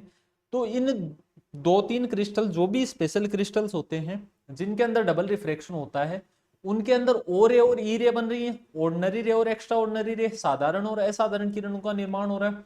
इन ऑर्डिनरी और एक्स्ट्रा ऑर्डिनरी रेज के बीच में फेज डिफरेंस प्रोड्यूस करने का काम करती हैं। कौन? Quarter wave and half wave plates. क्या होती हैं क्वार्टर वेव या हाफ वेव प्लेट्स? कुछ नहीं है, उन्हीं का भाग है। बस ये क्या करती हैं, ऑर्डिनरी रे या एक्स्ट्रा ऑर्डिनरी रे में एक फेज डिफरेंस, एक कलांतर उत्पन्न करने का काम करती है, ठीक है। तो ये क्या करती हैं, कलांतर उत्पन्न करेंगे, फेज डिफरेंस प्रोड्यूस करेंगी। उससे क्या होगा, उससे एक पाथ डिफरेंस भी प्रोड्यूस हो जाएगा। तो नाम से पता चल रहा होगा, चतुर्थांश तरंग क्वार्टर वेव प्लेट कौन सी है, जो lambda by 4 path difference produce करेगी। और हाफ वेव प्लेट कौन सी है, जो lambda by 2 path difference produce करेगी। किसमें? ऑर्डिनरी रे और एक्स्ट्रा ऑर्डिनरी रे में। साधारण किरण और असाधारण किरण में लेमडा बटा 2 पता, लेमडा क्या होता है इतना नहीं जानता क्या भाई कोई, ऑप्टिक्स पढ़ रहे हो यार तुम। लेमडा वेवलेंथ होती है, तरंग दैर्ध्य होता है। तो लेमडा बटा 2 पथांतर उत्पन्न करने वाली प्लेट कौन? Half wave plate. लेमडा बटा 4 पथांतर उत्पन्न करने वाली प्लेट कौन? Quarter wave plate. अब इनका डिफरेंस किस फॉर्म में लिखवाएं भी आपको, डिफरेंस की फॉर्म में लिखवाएं या डेरिवेशन की फॉर्म में लिखवाएं भाई, क्या कहते हो तुम, क्या किया जाना चाहिए? कुछ ऐसे होंगे, कैसे ही लिखवा दो कोई फर्क नहीं पड़ता, या कोई स्पेशल डिमांड भी, टेबुलर फॉर्म में लिखवाएं या वैसे लिखवाएं। देखो, टेबुलर फॉर्म में लिखने के फायदे भी हैं, नुकसान भी हैं। फायदे क्या हैं? फायदे हैं कि डायरेक्टली तुमसे अगर डिफरेंस ही पूछ लिया तो अच्छा है। नुकसान क्या है फिर सर? नुकसान भी है। वो क्या? नुकसान ये है कि तुमसे डेरिवेशन पूछ ली तो तुम डेरिवेशन कैसे करके आओ। अच्छा, फोकस में दिक्कत कर रहा है क्या? एक सेकंड, एक सेकंड।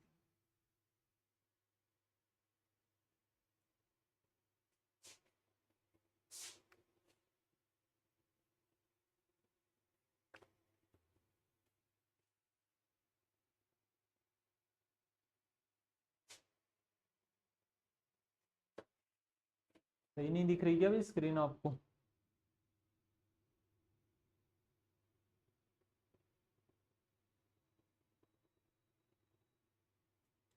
अब सही दिख रहा होगा, ठीक है। चलो टेबुलर फॉर्म में लिख लेते हैं, टेबल बना लेना। दिक्कत हो थोड़ी बहुत, क्वार्टर वेव प्लेट को मैं क्यू प्लेट बोल रहा हूँ, हाफ वेव प्लेट को HW प्लेट बोलेंगे। ठीक है, डेरिवेशन भी मैं चलो इसी में करवा दूंगा आपको। सबसे पहले क्वार्टर वेव प्लेट और हाफ वेव प्लेट दोनों के अंदर पॉइंट लिख लेने हैं। क्वार्टर वेव प्लेट क्या होती है, तो ये प्लेट लेमडा बटा 4 पथांतर उत्पन्न करती है। तो लिखना it is a plate of double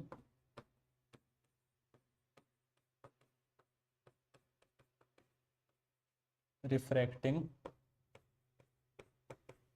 surface, double refracting crystal uniaxial crystal, double refracting uniaxial crystal which produce a path difference, which produce a path difference of lambda by 4 between O ray and E ray। यह एक द्विअपवर्तक एकाक्षीय crystal की plate होती है, एकाक्षीय crystal की plate होती है जो कि साधारण किरण व असाधारण किरण के मध्य लेमडा बटा 4 पथांतर उत्पन्न करती है। इधर यही सेम चीज लिखनी है, बस लेमडा बटा 4 की जगह कितना आ जाएगा, लेमडा बटा 2 आ जाएगा। ठीक है, यह एक एकाक्षीय द्विअपवर्तक क्रिस्टल की प्लेट होती है जो कि लेमडा बटा 2 का पथांतर उत्पन्न करती है। अच्छा, पाथ डिफरेंस अगर लेमडा बाई 4 है तो पाथ डिफरेंस से फेज डिफरेंस निकालने का तरीका पता है तुम्हें? अरे पथांतर और कलांतर में कुछ संबंध होता है क्या? पाथ डिफरेंस और फेज डिफरेंस में क्या रिलेशन होता होगा अभी? तो अगर तुम्हें नहीं पता तो phase difference is equal to 2 pi by lambda into path difference, इसी तरीके से रिप्रेजेंट करते हैं, ओनली डेल्टा से भी रिप्रेजेंट कर देते हैं इसको। तो पाथ डिफरेंस कितना है हमारे पास, लेमडा बट्टा 4। तो यहां से देखो ये दो तो क्या हो गया, कैंसिल आउट, लेमडा से लेमडा कैंसिल आउट। तो अगर पाथ डिफरेंस लेमडा बट्टा 2 4 उत्पन्न कर रहा है तो ये कितना फेज डिफरेंस प्रोड्यूस करेगा? Here phase difference is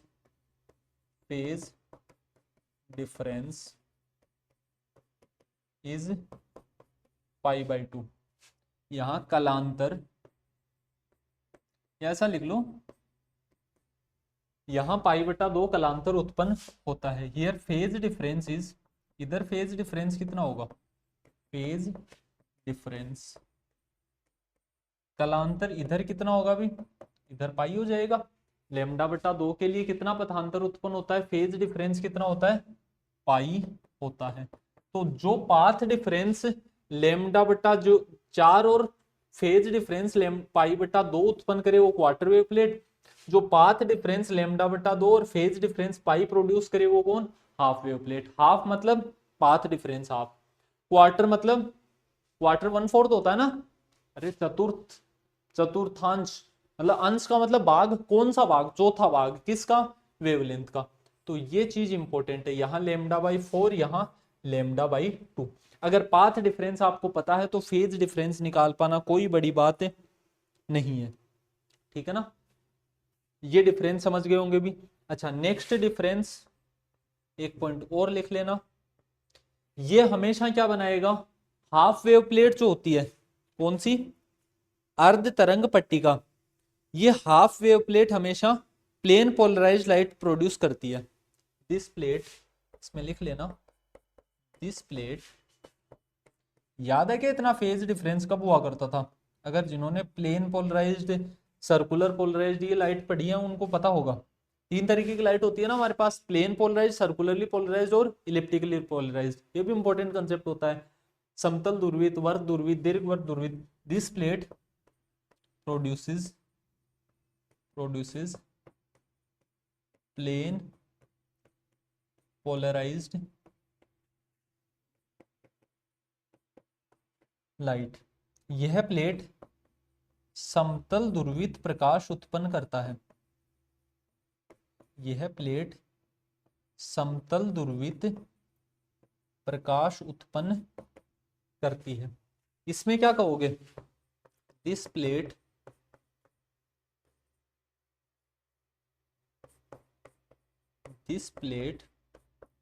produce, ये कौन सा, सर्कुलर या इलिप्टिकली पोलराइज्ड, ठीक है ना। This plate produce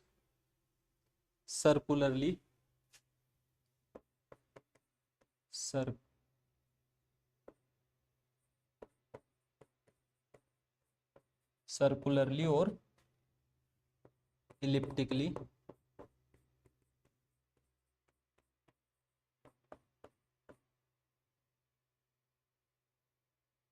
polarised light. यह प्लेट वर्त या दीर्घवर्त ध्रुवित प्रकाश उत्पन्न करता है। वर्तीय या दीर्घवर्तीय ध्रुवित प्रकाश उत्पन्न करता है। This plate is used to, ऐसा भी लिख सकते हो, इज यूज्ड टू, एक ही बात है, ठीक है ना। यह प्लेट वर्तीय या दीर्घवर्तीय ध्रुवित प्रकाश उत्पन्न करने के लिए उपयोग में ली जाती है, ठीक है। ये दोनों डिफरेंस आपने लिख लिए होंगे भी। अब बात आती है कि यार ये जो प्लेट्स हैं, इनकी मिनिमम थिकनेस या इनकी जो न्यूनतम मोटाई है वो हमारे पास कितनी होनी चाहिए, किस थिकनेस की प्लेट हमें काम में लेनी चाहिए। तो वैसे तो थिकनेस की मैक्सिमम लिमिटेशन कुछ नहीं है, लेकिन फिक्स जरूर है, ठीक है ना। हर किसी मोटाई की प्लेट काम में नहीं ले सकते तुम। बात समझे या नहीं समझे भी? द्विअपवर्तन, डबल रिफ्रैक्शन तो हमेशा हो रहा है क्रिस्टल से, तो हमेशा क्या डबल रिफ्रैक्शन हो रहा है, तो प्लेन पोलराइज या सर्कुलरली पोलराइज ऐसा कुछ हो रहा है क्या? नहीं, इनके अंदर क्या है, फिक्स है। क्या फिक्स है सर? थिकनेस या मोटाई फिक्स है। जिस प्लेट को आपको काम में लेना है उसकी थिकनेस हमारे पास, उसकी एक फिक्स वैल्यू है, वो वैल्यू काम में लोगे तो ही आपके पास वैसी प्लेट या फिर वैसी लाइट मिलेगी जैसी हम चाह रहे हैं। ध्यान देना, पाथ डिफरेंस, पथांतर लिखने का क्या तरीका होता है अभी हमारे पास? पाथ डिफरेंस लिखने का क्या मेथड है हमारे पास? तो पाथ डिफरेंस को क्या मैं ऐसा लिख सकता हूं क्या? मान लीजिए कोई क्रिस्टल है, उसकी मोटाई है, इसकी जो थिकनेस है वो कितनी है, डी है। अब इसके अंदर ऑर्डिनरी रे कितनी डिस्टेंस ट्रेवल करेगी, mu naught D. Extraordinary कितनी करेगी, mu E D. Path difference, पथांतर कितना हो गया, D mu E minus mu naught. ये हुआ या नहीं हुआ? अभी फेज डिफरेंस देखो, कलांतर हम जानते हैं, फेज डिफरेंस कितना होता है, मिनिमम हम कितना लेकर चलते हैं। एक बार किसके लिए बात कर रहे हैं,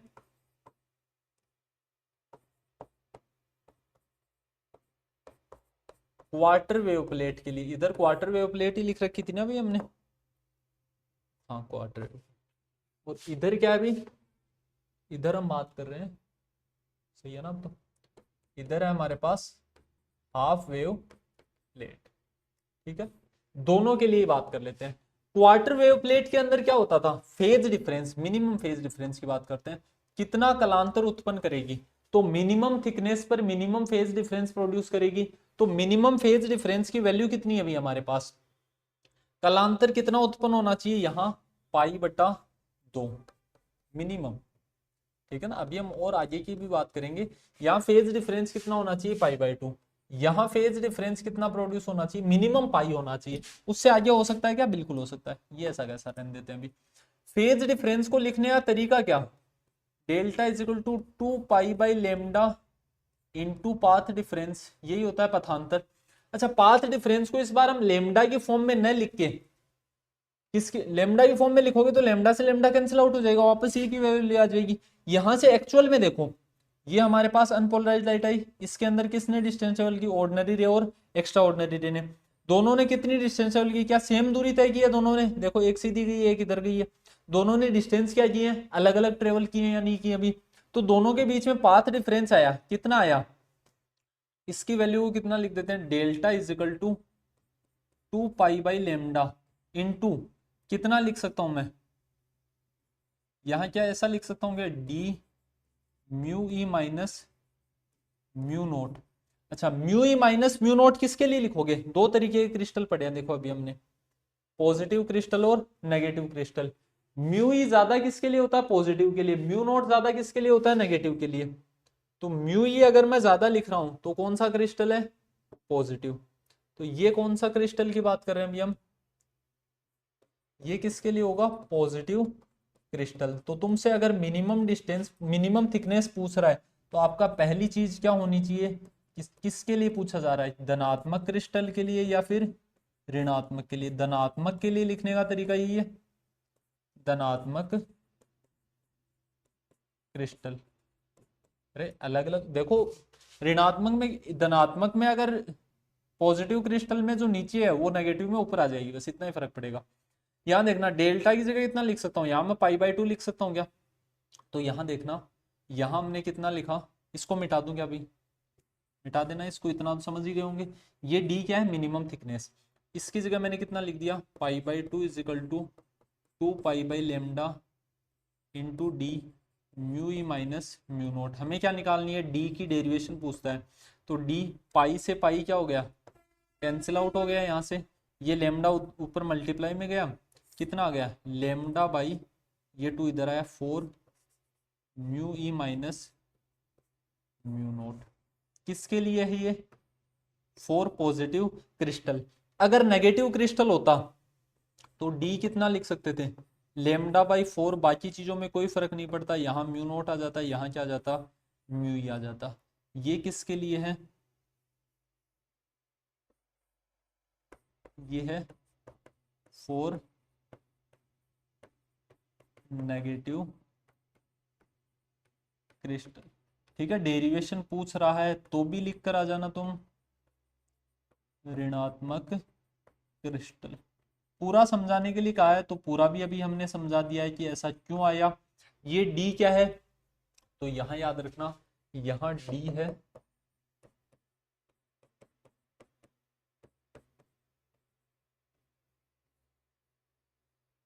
लास्ट में लिख देते हैं, यहां डी क्या है, मिनिमम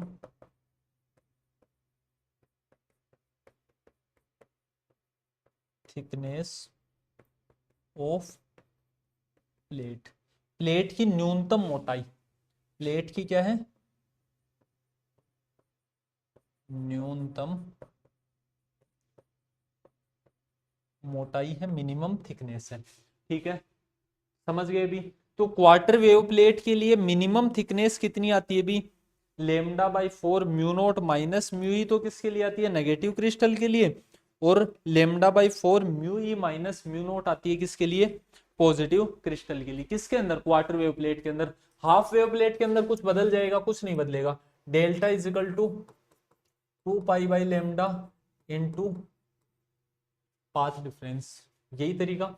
अच्छा, यहां से क्या लिख सकता हूँ, डेल की वैल्यू यहाँ कितनी है, पाई, तो यहाँ कितना लिखा भी हमने, पाई इज इक्वल टू 2 पाई/λ इंटू डी, एक बार mu E minus mu naught, pi से पाई क्या हो गया, कैंसिल आउट, इस बार डी की वैल्यू कितनी आ गई, λ/2 mu E minus mu note. ये किसके लिए है, ये पॉजिटिव क्रिस्टल के लिए है, फॉर पॉजिटिव क्रिस्टल, धनात्मक क्रिस्टल के लिए।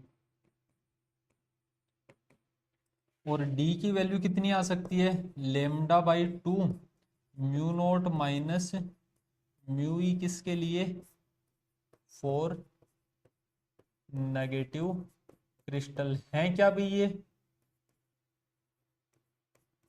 Minimum thickness. ठीक है ना, ये जो क्रिस्टल है इनकी न्यूनतम कितनी मोटाई होनी चाहिए, ये जो प्लेट है इसकी कितनी मोटाई होनी चाहिए, तो उसकी मिनिमम थिकनेस का ये हमारे पास फॉर्मूला है। अब आपके दिमाग में डाउट आता होगा कि सर मिनिमम ही क्यों, क्या मैक्सिमम या कोई और थिकनेस होती तो पाथ डिफरेंस कुछ और आता, क्या बिल्कुल कुछ और आता। ठीक है ना, जैसे पाई ही नहीं हो सकता, ये पाई की जगह कितना हो सकता है, 3 पाई भी हो सकता है, और कितना हो सकता है, 5 पाई भी हो सकता है, या फिर इसी को मैं क्या बोल सकता हूँ, 2n+1 पाई भी हो सकता है। ठीक है ना, यहाँ n की वैल्यू कितनी होती है, 1 2 3। ठीक है ना, जीरो नहीं रखते, जीरो भी रख दो, चाहे जीरो रखोगे तो पाई आ जाएगा ना, 0 1 2 3, माइनस अगर हो तो 1 से स्टार्ट कर दो, 2n-1 या 2n+1, मतलब पाई का क्या होना चाहिए, विषम गुणांक होना चाहिए, ओड मल्टीपल होना चाहिए भी। क्लियर है ना, यहां से भी क्या हो सकता है, ये 3 पाई/2 भी बन सकता है, ये कितना बन सकता है, 5 पाई/2 भी बन सकता है। तो इसको भी इसी फॉर्म में लिखा जा सकता है, नहीं लिखा जा सकता भी, मतलब 2n+1 पाई/2 उसको भी लिख सकते हैं। तो उधर भी वही सेम वैल्यूज चल सकती हैं जो इधर चल रही हैं अभी। ठीक है ना, तो हमें बात केवल किसके लिए करनी है, अगर मिनिमम के लिए ही बात करनी है तो ये फॉर्मूला लिख दो, अगर नॉर्मली पूछ रहा है तो वो किसकी फॉर्म में लिख देना, आपको एन की फॉर्म में लिख देना है। क्लियर है अभी इतनी बात, कोई कंफ्यूजन नहीं होगा ना इस इन चीजों में। तो ये positive sorry half wave plate और फुल वेव प्लेट के सॉरी क्वार्टर वेव प्लेट के बारे में लिख लेनी है आपको चीजें। ठीक है ना, नोट कर लो इनको फटाफट। काफी लेंदी हो गया अभी लेक्चर, क्या किया जाए, और ना पढ़ें फिर, पढ़ेंगे ना अभी तो, क्वेश्चन तो कवर करना है हमें।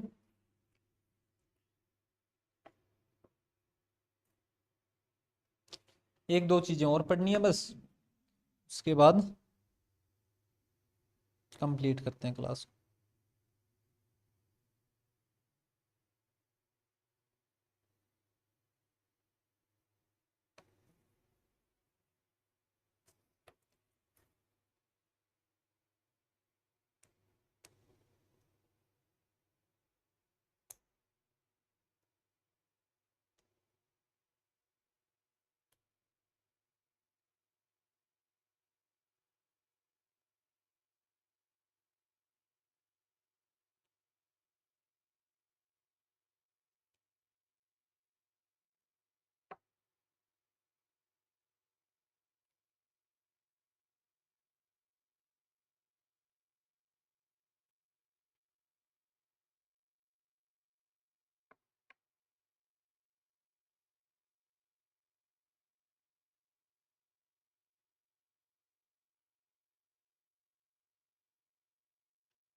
अब नेक्स्ट टॉपिक देखना, नेक्स्ट है हमारे पास ऑप्टिकल एक्टिविटी या प्रकाशिक सक्रियता। कुछ नहीं होती रही ऑप्टिकल एक्टिविटी, छोटा सा टॉपिक है, 2 नंबर के अंदर इस क्वेश्चन के आने की बहुत ज्यादा प्रोबेबिलिटी है। सबसे पहले ऑप्टिकल एक्टिविटी देखो, ये हमारे पास क्या है, कोई भी ऑप्टिकली एक्टिव मीडियम है, क्या है, ऑप्टिकली एक्टिव सब्सटेंस बोल दो चलो,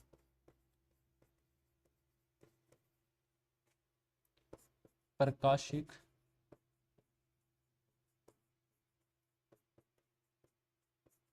सक्रिय पदार्थ। इसकी हमने लेंथ अज्यूम कर ली, ये लेंथ कितनी है इसकी, एल, एल लंबाई, इसकी कंसंट्रेशन भी होगी कुछ ना कुछ, सांद्रता भी होगी, आगे बात करते हैं उनकी लॉज की, नियमों की आगे बात करते हैं। यहां हमारे पास आ रही है कोई कौन, प्लेन पोलराइज्ड लाइट, कौन आई हुई यहां पर हमारे पास, प्लेन पोलराइज्ड लाइट, समतल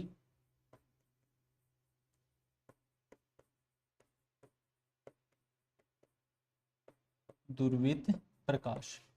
ये जो प्लेन पोलराइज लाइट है, जैसे ये इस ऑप्टिकली एक्टिव मीडियम या ऑप्टिकली एक्टिव सब्सटेंस से बाहर निकली, इसका जो प्लेन ऑफ पोलराइजेशन है वो घूम गया।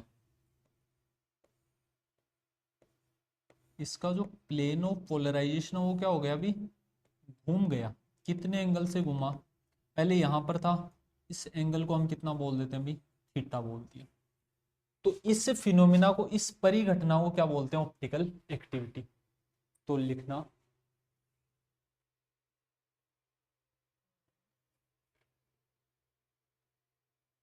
सबसे पहले लिखना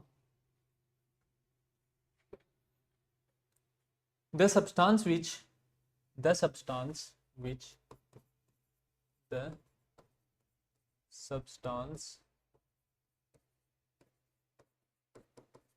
which rotate the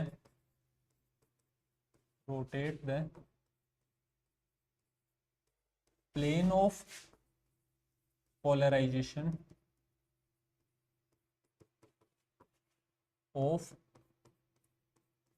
polarized light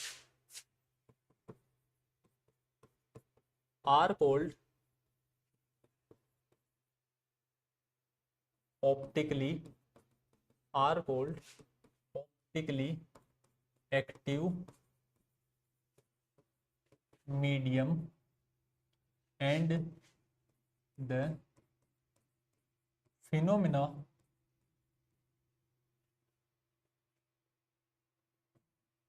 and this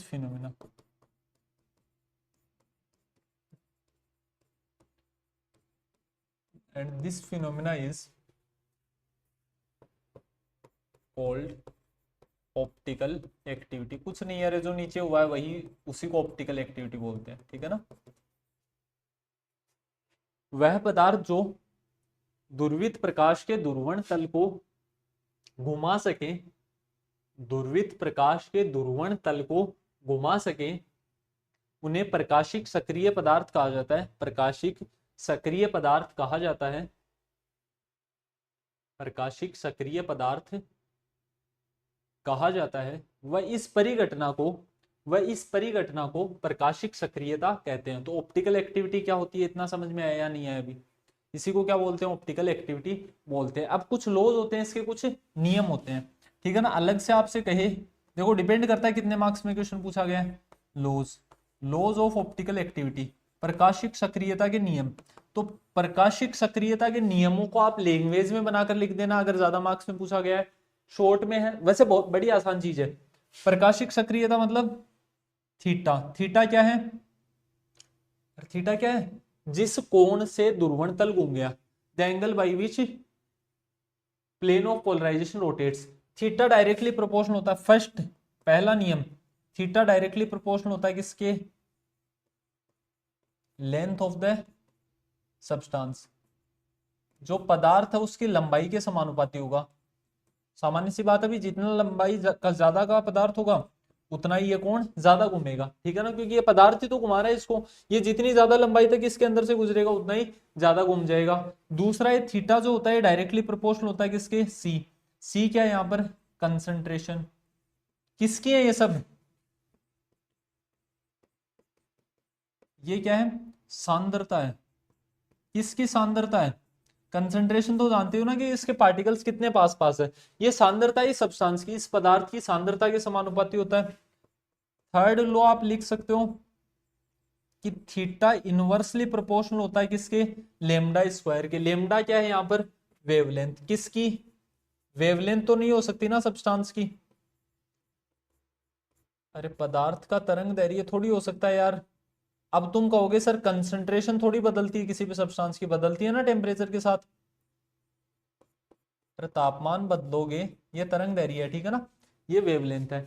अगर आप तापमान बदलोगे तो कंसंट्रेशन बदलेगी या नहीं बदलेगी। कोई भी सॉल्यूशन है यार, उसके अंदर तापमान बदलने से क्या होती है, उसकी कंसंट्रेशन के अंदर चेंजमेंट आ सकता है। तो इन सारी चीजों के ऊपर ये जो थीटा है ये डिपेंड करता है। ये डायग्राम बना लो, इनको शॉर्ट के अंदर लिख लो। एग्जाम में अगर ऐसा ही आ गया नियमों को समझाओ तो आपको पूरी लैंग्वेज लिख कर आनी, वहां शॉर्ट में मत लिखना, ठीक है ना। अब मैंने शॉर्ट में किस लिए लिखा है, समझ में आसानी से आ जाए, ठीक है ना। शॉर्ट में इतना ही लिखा हुआ होगा तो ये चीजें नॉर्मली दिमाग के अंदर रह जाएंगी भी। क्लियर है या नहीं अभी? तो जिसकी वेवलेंथ मैक्सिमम उसके लिए एंगल ऑफ रोटेशन घूर्णन कोण क्या होता है? न्यूनतम होता है। तुमसे पूछ ले घूर्णन कोण न्यूनतम किसके लिए होता है, तो लेमडा की वैल्यू जानते हो ना, रेड के लिए लेमडा मैक्सिमम होता है और वोयलेट बैंगनी के लिए क्या होता है? न्यूनतम। तो थीटा की वैल्यू रेड के लिए क्या होगी? मिनिमम होगी, और मैक्सिमम थीटा किसके लिए होगा? वोयलेट के। बैंगनी रंग के लिए घूर्णन कोण, ये क्या है? एंगल ऑफ रोटेशन बोलते हैं इसको, एंगल ऑफ रोटेशन, घूर्णन कोण।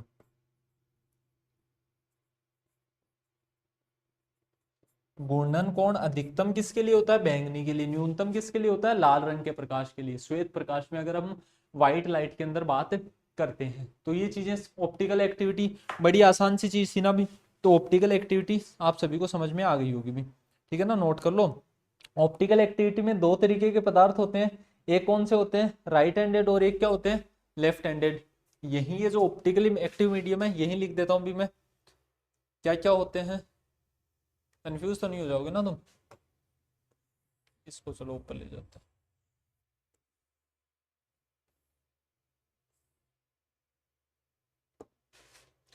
ये कितने टाइप के होते हैं? दो टाइप के होते हैं, मुझे शायद बताने की जरूरत भी नहीं होगी। राइट हैंडेड और लेफ्ट हैंडेड, ठीक है ना। राइट हैंडेड मतलब जो राइट की तरफ रोटेट करवाएं, लेफ्ट हैंडेड मतलब जो लेफ्ट की तरफ रोटेट करवाएं। राइट हैंडेड के एग्जांपल्स जैसे कि ग्लूकोज हो गया हमारे पास, चीनी हो गई, शुगर भी इसका एग्जांपल है अभी, ठीक है ना, शुगर इसका एग्जांपल है, और क्वार्ट्ज इसका एग्जांपल है। तो ऐसे कुछ हमारे पास इसके उदाहरण होते हैं। तो राइट हैंडेड को और क्या बोलते हैं? दक्षिणावर्ती भी बोलते हैं, ठीक है ना, और डेक्स्ट्रो रोटेटरी भी बोलते हैं। दक्षिणावर्ती,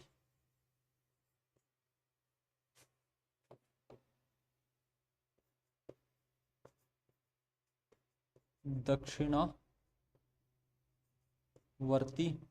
और इन्हीं को क्या बोला जाता है? डेक्स्ट्रो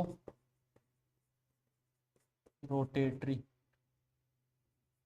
ठीक है ना। इनको बोलते हैं लेवियो रोटेटरी। हिंदी में तो तुम जानती हो वो दक्षिणावर्ती था, तो ये क्या है? वामावर्ती, ठीक है ना। लेफ्ट हैंडेड और राइट हैंडेड इंग्लिश के अंदर लिख कर आ जाओगे, कोई दिक्कत वाली बात नहीं है, ठीक है ना। राइट हैंडेड के एग्जाम्पल कौन कौन है? जैसे एक एग्जाम्पल तो मैंने बता दिया अभी, क्वार्ट्ज, याद रख लेना, और मैं देख लेते हैं ना उदाहरण, मुझे भी याद नहीं रहते हैं ना। हम्म,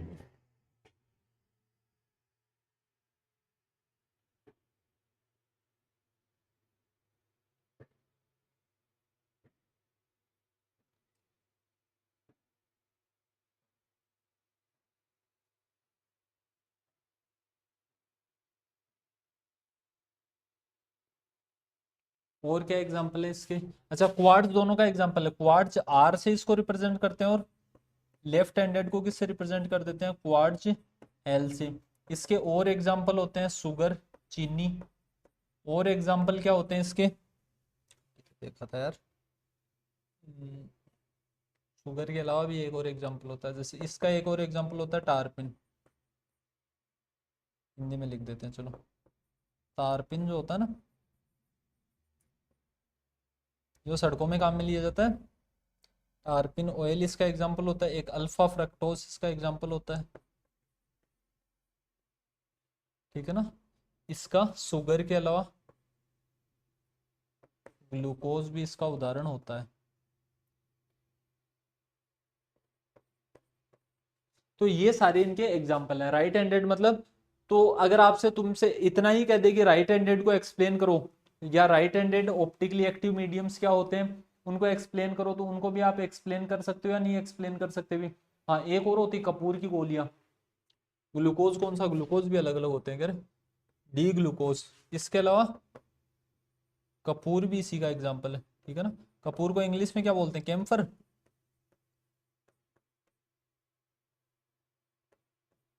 ठीक है ना। तो ये छोटी छोटी बातें हैं यार, ठीक है ना। इनके बारे में कुछ खास कंफ्यूजन वाली चीजें तो होंगी नहीं इनके अंदर, कि ऐसे तुम बहुत ज्यादा ही कंफ्यूज हो जाओगे इनके बारे में। कंफ्यूज हो जाओ तो इनको याद मत रखो, ठीक है ना। केवल ऑप्टिकल एक्टिविटी, प्रकाशिक सक्रियता क्या होती है, इसके नियम क्या होते हैं, इनको थोड़ा सा ध्यान में रख लेना। लंबाई के समानुपाती, सांद्रता के समानुपाती, तरंग दैर्घ्य के वर्ग के व्युत्क्रमानुपाती, बस खत्म बात, छाप लो इतनी चीजों को। अभी एक छोटा सा टॉपिक और है, वो और देख लेते हैं, वह स्पेसिफिक रोटेशन, विशिष्ट गुणांक।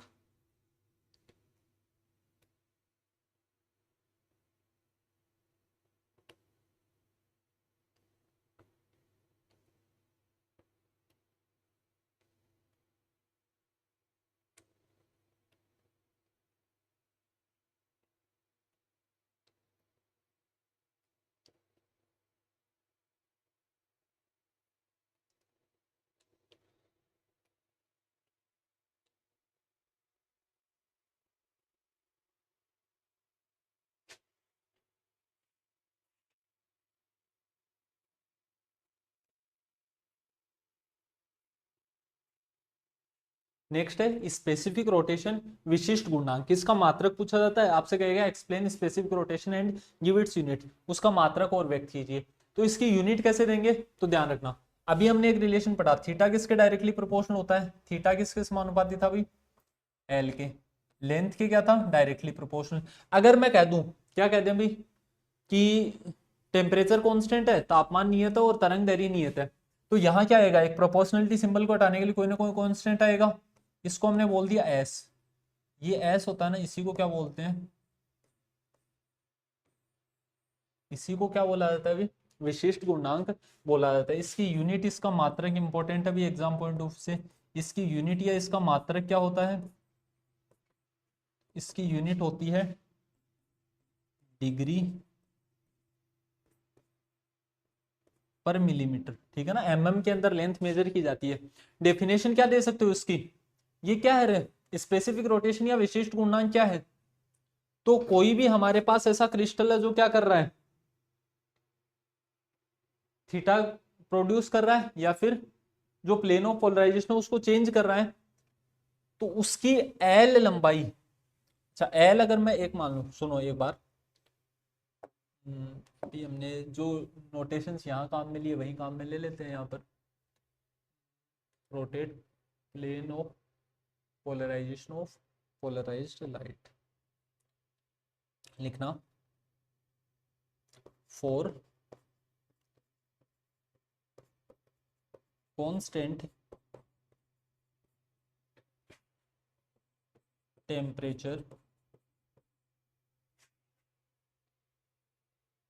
for constant temperature and wavelength, नियत ताप व तरंग दैर्घ्य पर, नियत ताप for constant temperature and wavelength. देखो टेम्परेचर और वेवलेंथ कांस्टेंट होंगे तभी तो ये वैल्यू आएगी, तभी तो केवल एल के डायरेक्टली प्रोपोर्शनल होगा, वरना तो कंसंट्रेशन और वेवलेंथ पर भी तो डिपेंड करता है। For constant temperature and wavelength the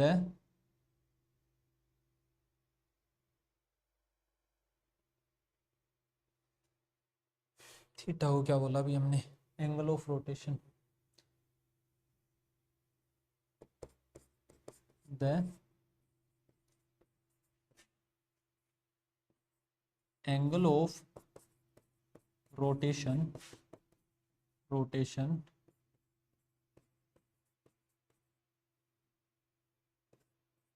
produced by 1 millimeter length of optically active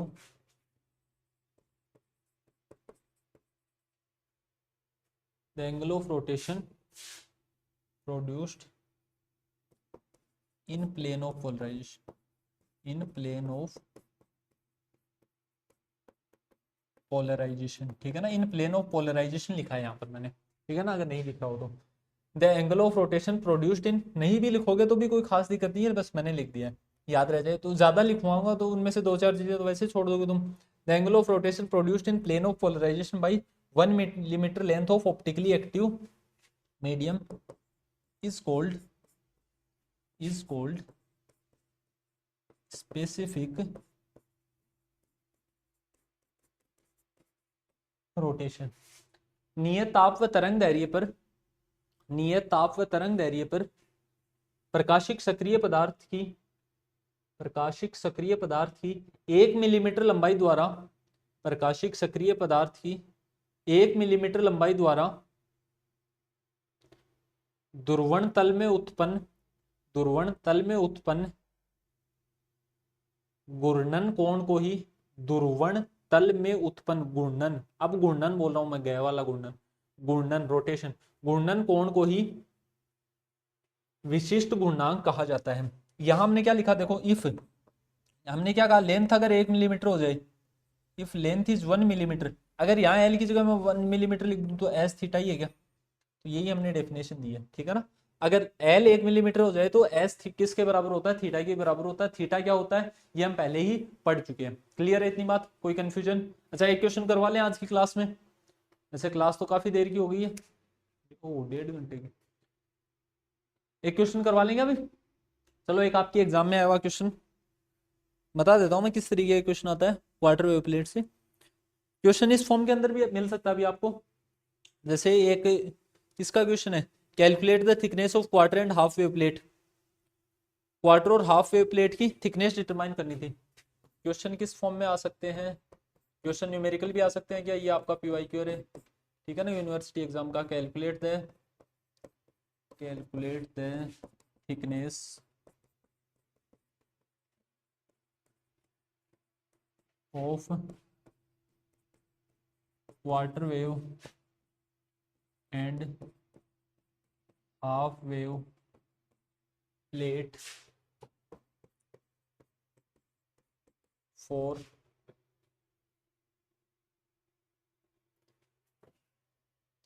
plates if, for नहीं दे रखा था, if lambda is equal to 5000 angstrom, mu is equal to 1.553। आपके एग्जाम की एक अच्छी बात है, वैल्यूज नहीं बदलते वो कभी, ठीक है ना, कोई नियम नहीं है ऐसा, ठीक है ना।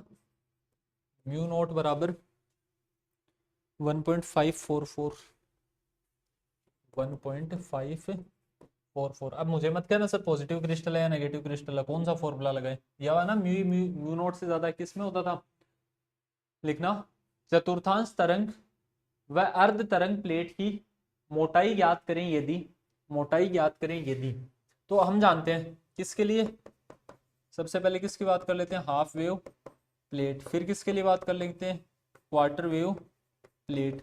डी का क्या फॉर्मूला होता है, तो डी का फॉर्मूला था सर हमारे पास lambda by half wave plate के लिए कितना था, 2 mu naught, sorry mu E minus mu naught काम में लेना पड़ेगा, mu E minus mu naught. यहाँ डी का क्या फॉर्मूला था, lambda by 4 mu E minus mu naught. Mu E दिया हुआ है, म्यू नॉट दिया हुआ है अभी, लेमडा दिया हुआ है, सबकी वैल्यू दी हुई है अभी। तो यहाँ देखो लेमडा की जगह कितना पुट कर देंगे, मीटर के अंदर वैल्यूज पुट करनी है। अगर मीटर में आंसर निकालना चाह रहे हो तो 5000 एंगस्ट्रॉम, 5000 ऐसा का सर एंगस्ट्रॉम मतलब 10 की घात -10 मीटर, यही होता ना। अब आंसर हमारा किसके अंदर आ जाएगा, मीटर में। तो ऐसा का सर म्यू ई कितना है, 1.553 माइनस 1.544, दोनों वैल्यूज को सब्ट्रैक्ट कर देना, लगभग कितना बचेगा 0.01 यहाँ बच गया अभी। फिर इस 2 से इसको कैंसिल आउट किया तो यहाँ से आंसर आ जाएगा, सेम इसी वे में यहाँ आंसर आ जाएगा। अरे कैलकुलेशन करनी है ना, ऊपर वाले का आंसर आएगा हाफ वेव प्लेट के लिए 2.78, 2 आसान था या नहीं था भाई, 10⁻⁻5 मीटर, और इसके लिए आंसर आ जाएगा अगर आप वैल्यूज पुट करते हो तो। ये करवाने की जरूरत नहीं है ना यार ऐसी चीजें, 1.39 इंटू 10⁻⁻5 मीटर। तो हमने बहुत सी जगह पर क्वेश्चंस नहीं किए, इसीलिए नहीं किए क्योंकि डायरेक्टली किसके ऊपर बेस्ड आते हैं, फॉर्मूला बेस्ड क्वेश्चंस आते हैं, अगर आपको फॉर्मूला याद है तो आप क्वेश्चन बड़ी आसानी से सोल्व कर पाते होगे। ठीक है, ये लेक्चर आपके लिए बहुत यूजफुल है, अभी मैं नहीं कहूँगा यूजफुल रहा होगा, क्योंकि रहा है ये यूजफुल। एग्जाम के अंदर इससे रिलेटेड क्वेश्चन बहुत आते हैं, तो इसको थोड़ा सा सीरियसली पढ़ लेना है भी आपको। ठीक है, उम्मीद है आपकी तैयारी अच्छी चल रही होगी एग्जाम की। छोटी छोटी चीजें होती है हर यूनिट के अंदर, अगर आप ढंग से पढ़कर जाते हो तो एग्जाम खराब नहीं जा सकता अभी। ठीक है ना, हमने जो पढ़ा है उसी के अंदर से सब कुछ आना है आपको, एग्जाम के अंदर उसी में से मिलना है। तो अच्छे से तैयारी करो भी। इस लेक्चर के अंदर इतना ही, मिलते हैं एक नए वीडियो में, तब तक के लिए धन्यवाद।